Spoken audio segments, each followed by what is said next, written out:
So, where is the? Ah, there we go. What is portfolio management? First of all, what are we talking about? Well, basically, you see the quote from the PMI. So it's about the decision about what projects and programs we should invest in. And Mike Seifert, in one of those quotes that you say, God, I wish I'd said that. Mike Seifert said, "We can do anything. We just can't do everything." Genius. So we need to be able to choose to prioritize, to select projects and programs on a rational basis. And then, as the PMI said, we need to be able to deliver them or execute them to achieve benefits and organizational value. Okay, that's the PMI.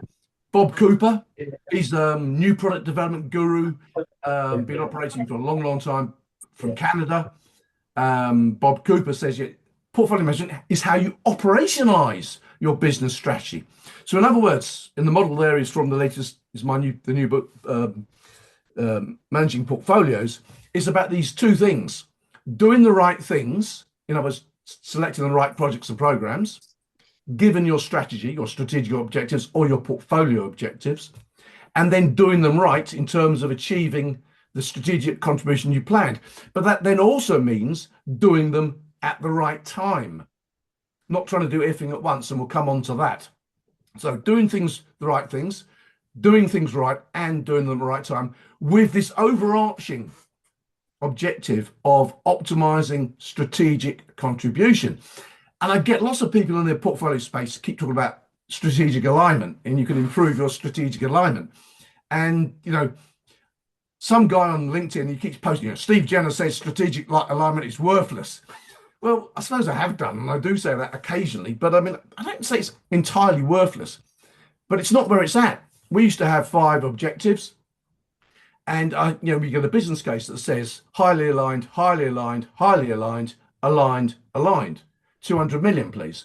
What does alignment tell you? You can align anything with anything. I've never read a business case and thought, what a stupid idea. It's only in hindsight it looks like a stupid idea or a badly implemented idea. What we need to understand is strategic contribution. And I was in a session with Antonio Nieto Rodriguez, who was the past chair of PMI Global. And Antonio was talking about, his whole thesis was about why don't senior managers take an interest in project management? And he said, do any of you suffer from this? And everyone in the room, oh my God, it's terrible. Senior managers just don't get it. And I put my hand up and I said, look, that's the plaintive cry of middle managers, for the last 100 years.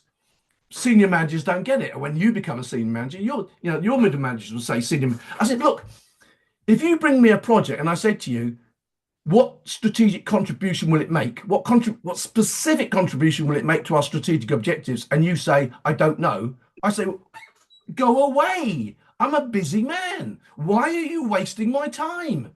And yet most projects, they use the benefits to justify the project rather than demonstrating strategic contribution. So it's a very ill-disciplined approach. You'll see the key success characteristics there. That's in the blue, dark blue.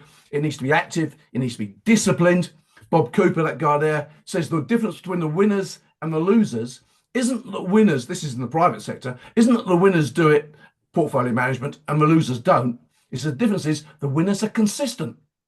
They stick with the process. They're disciplined. They don't allow people just to bypass, and we'll come on to that. I better zoom on a bit. Oh,